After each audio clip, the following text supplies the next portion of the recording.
Hello everyone, my name is Deepak Lodha. और next previous video में हमने एक प्रोजेक्ट क्रिएट किया था। हमने दो प्रोजेक्ट क्रिएट किया था। एक्चुअली आपको सिर्फ एक प्रोजेक्ट क्रिएट करना था और उसमें से मैंने दो प्रोजेक्ट इसलिए क्रिएट किए थे क्या कि मैं कुछ कंफर्मेशन करना चाहता था कि क्या यहाँ पर जो पम डॉट एक्सएमएल फाइल है, यहाँ पर बाय डिफॉल्ट हमें एक डिपेंडेंसीज ऐड होकर आ रही है। बट कुछ अ, कुछ जब कोई व्यक्ति पहली बार जे यूनिट सीख रहा होगा, जब प्रोजेक्ट क्रिएट कर रहा होगा, तो शायद ये डिपेंडेंसीज ऐड होकर नहीं आती हैं। हमें खुद को डिपेंडेंसीज के अंदर हमें ऐड करना पड़ता है। बट आती है तो अच्छा है, लेकिन हम यहाँ पर जे यूनिट 4 सीख रहे हैं, तो जे यूनिट 4 की हमें डिपेंडेंसीज लगानी है।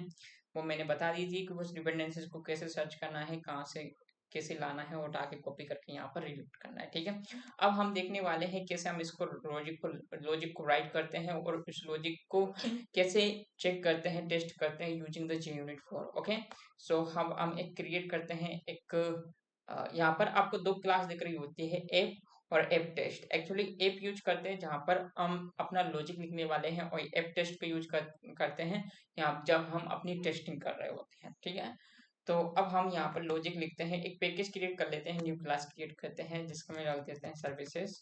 और सर्विसेज। ओके, सो लॉजिक का नाम मैं रख देता हूँ services calculator service. Okay, okay so okay, इसके बाद में यहाँ पर मैं मेथड बना लेता हूँ पब्लिक। मैं यहाँ पर स्टैटिक मेथड बनाऊंगा जब मैं क्लास के नेम, इसका ऑब्जेक्ट क्रिएट ना करना पड़े, मैं क्लास के नेम के थ्रू इसको टेस्ट कर लूँ। ठीक है, मैं कह देता हूँ एड टू नंबर।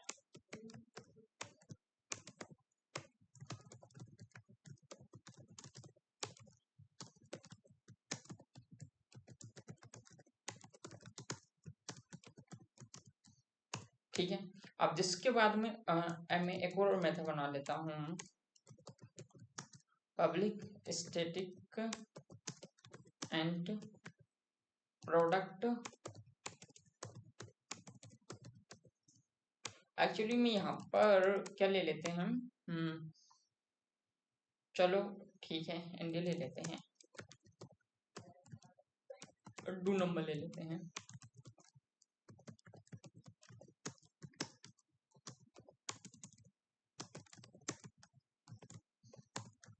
ठीक है, ठीक है, A into B. Okay, so and then public करूंगा मैं यहाँ पर और स्टैटिक कर दूंगा। ठीक है, अब स्टैटिक तो मैंने कर दी है यहाँ पर, बट मैं यहाँ पर रिटर्न क्या करने वाला हूँ, मतलब एक मेथड और भी क्रिएट कर रहा हूँ मैं, डबल रिटर्न कर देते हैं और यहाँ पर डिवाइड टू नंबर कर देते हैं।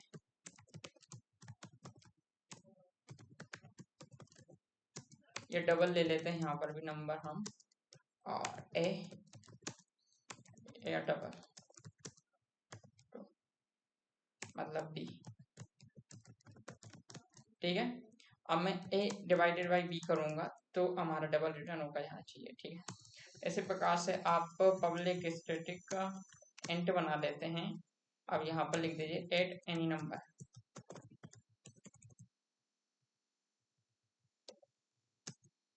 यहाँ पर मैं ले लेता हूँ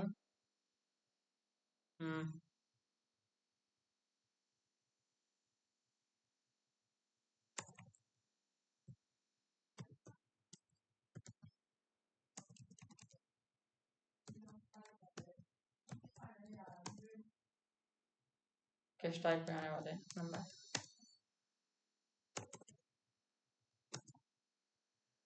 ठीक है, ठीक है, तो अब मेरे को सम करना है यहाँ पर, तो इंट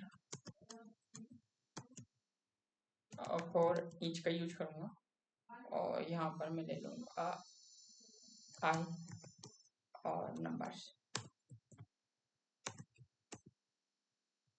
ठीक है, एस प्लस आई करता हूँ।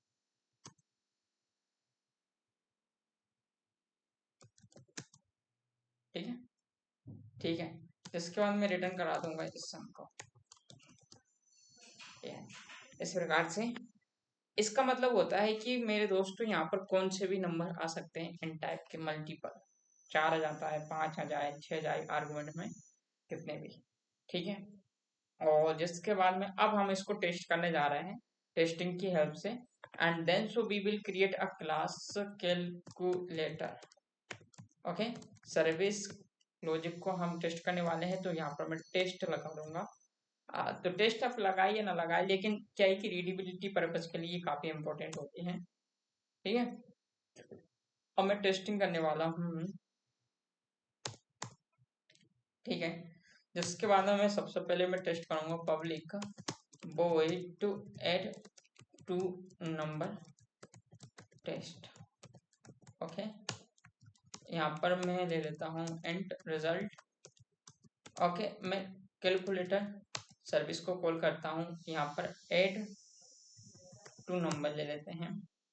क्या करना है, टू नंबर एन कर लेना है, टू कर लेना। बात मुझे रिटर्न मतलब मेरे को चेक करना क्या है। अरे ये क्या हो गया, यहाँ पर एक क्लास दे रखी थी, वो आ रही दे रही होती है एसर्ट। एसर्ट जो क्लास होती है वो हमारे जो यूनिट से आ रही होती है। ठीक है। और फिलहाल हम ये यूनिट 4 का यूज कर रहे हैं। सो एसर्ट इक्वल्स, तो हमें यहाँ पर एक्सपेक्ट क्या चाहिए हमें अपने रिजल्ट में, और एक्चुअल रिजल्ट आ क्या रहा है, तो हमें एक्सपेक्ट रिजल्ट ले लेते हैं। यहाँ पर एक वेरिएबल बना लेते हैं एंड एक्सपेक्ट। सो एक्सपेक्ट कर देते हैं 3, मतलब 1+2 हम 3 कर लेते हैं। रिजल्ट में आना चाहिए 3, है ना। एक्सपेक्ट कर रहे हैं हम, एक्सपेक्ट ले लेते हैं। और यहाँ पर हमारा जो एक्चुअल रिजल्ट आने वाला है वो क्या है, रिजल्ट। तो अब हम दोनों को चेक कर लेते हैं। तो कैसे चेक करते हैं, लेकिन हम इसे टेस्ट नहीं कर सकते हैं दोस्तों। ठीक है। ये क्या है, ठीक है।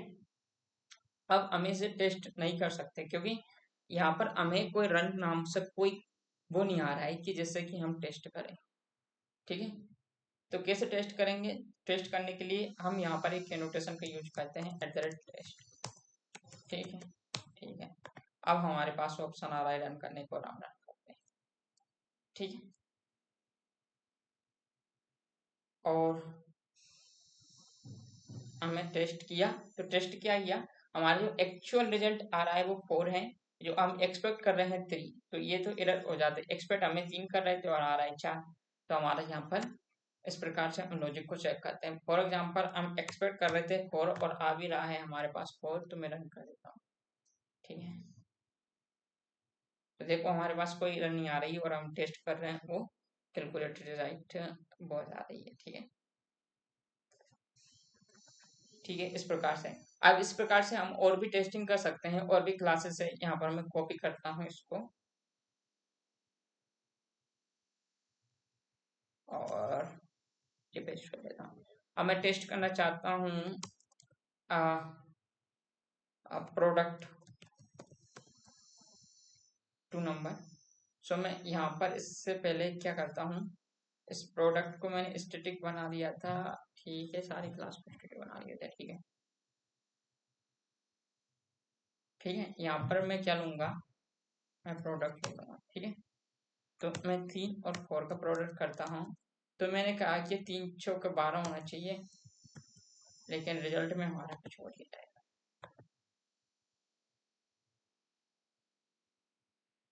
तो गलत आ चुका है यहाँ पर आंसर। देखो हम एक्सपेक्ट कर रहे थे फॉर 12 और आ रहा है एक्चुअल फॉर 10। सो हम यहाँ पर कह देते कह रहे, मैं 4 का कर रहा था मल्टीप्लाई, तो अब एक्चुअल रिजल्ट भी हमारा आना चाहिए सेम। देखो कोई एरर नहीं आ रही है, कोई एक्सेप्शन नहीं आ रही। इस प्रकार से हम टेस्ट कर सकते हैं। इसी प्रकार से आप और भी जो और भी मेथड को टेस्ट कर सकते हैं, जैसे कि मैं कर लेता हूँ एनी टेस्ट एनी नंबर, या फिर मैं यहाँ पर लिख देता हूँ add any number test. Okay.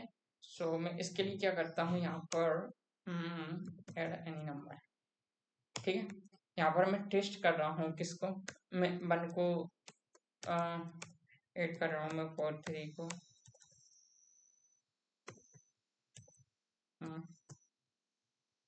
तो इनको ऐड करने के बाद में मेरा एक्चुअल रिजल्ट आना चाहिए 3 5 6 कितने होते हैं, 12, 8 कितने होते हैं, 20। तो मेरा 20 आना चाहिए, एक्सपेक्टेशन मेरी 20 है, तो आ रहा है कि 20 आंसर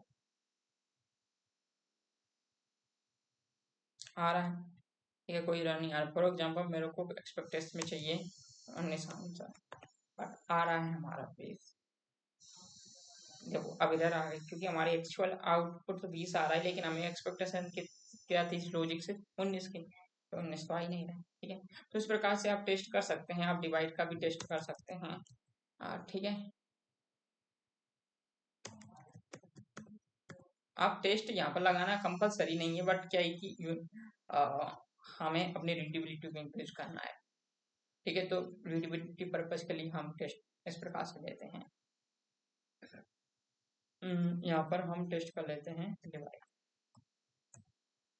यहाँ पर पास कर देते हैं 2।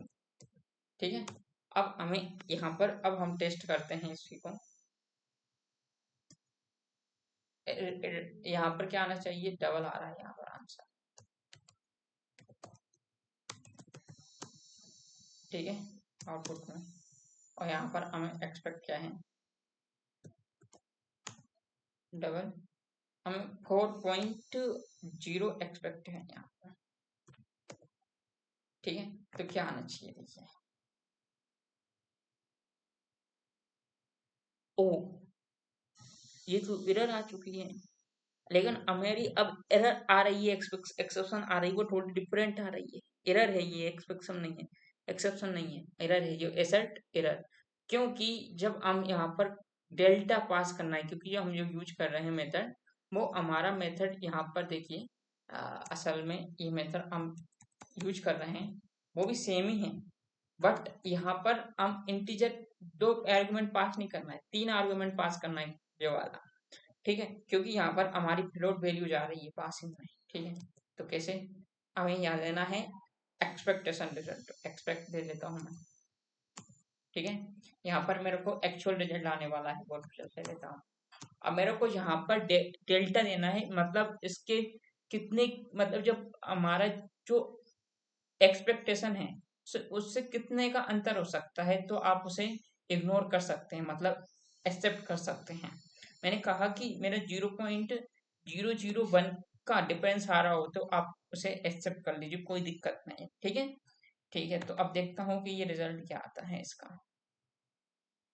तो एरर आ रही है, क्योंकि हमारा जो 1 डिफरेंस नहीं आ रहा है 0.01 का, बल्कि हमारा जो एक्सपेक्टेशन थी वो 4 थी, बट हमारा एक्चुअल रिजल्ट तो 1 आ रहा है। ये तो बहुत ज्यादा की मतलब डिफरेंस है। फॉर एग्जाम्पल मेरे को 1 का डिफरेंस होता 1, अब तो मेरा यहाँ पर 1 आ रहा है, लेकिन फिर भी हमारा एरर आने वाला है, क्योंकि हम ज्यादा ज्यादा 0.001 को ही इग्नोर कर सकते हैं, मतलब एक्सेप्ट कर सकते हैं डिफरेंस का। बट ये तो यहाँ पर तो 3 आ रहा है, तो इसका इतना हम डिफरेंस को एक्सेप्ट नहीं कर पाएंगे, चाहे आप यहाँ पर 1 भी दे देते ना यहाँ पर, यानी आप 0.1 को भी इग्नोर कर दीजिए, तो अभी यहाँ पर रिजल्ट एरर आने वाला है। ठीक है, अब मान लीजिए मैंने यहाँ पर ले लिया और यहाँ पर मैंने 3 ले लिया, 3, तो मैं 3 तक इग्नोर कर देता हूँ। ठीक है, यहाँ पर मैं देखो 3 कर देता हूँ, इतना इग्नोर कर दीजिए, कोई दिक्कत नहीं। तो अब हमारी शायद एरर नहीं आना चाहिए, लेकिन आ गई, क्यों, क्योंकि क्योंकि हमें जो हमें जो पॉइंट में आ रहा है वो एक्सपेक्ट करें हम 1.0, बट आ रहा है हमारा 1.3, तो हमारे इतना कितने का डिफरेंस हो कि जो हम इग्नोर कर दें। तो मैंने कहा कि यहाँ पर 3 होना चाहिए मेरे ख्याल से, 3, तो ये इग्नोर, इतना इग्नोर हो जाए और बचा हुआ चीज इग्नोर हो जाए, तो देखो आउटपुट आ गया। ठीक है, तो अब हिरन नहीं आ रही। इसी प्रकार से आप कितना इग्नोर कर सकते हैं, यदि मैं यहाँ पर जीरो की जगह में 3 भी ले लेता हूँ, मतलब 0 भी ले लेता हूँ, तो भी एरर आएगी। देखो मैं कितना इग्नोर कर सकता हूँ। अब यहाँ पर आप यहाँ पर 1 भी ले लेते ना, 1, तो भी देखिए आंसर एरर आ रही है।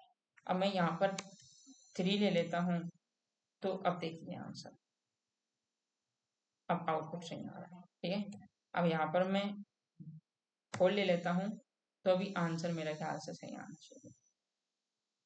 सही है, मतलब फोर द किंगडम का। तो अब यदि मैं यही 2 ले लेता हूँ तो एरर आनी चाहिए।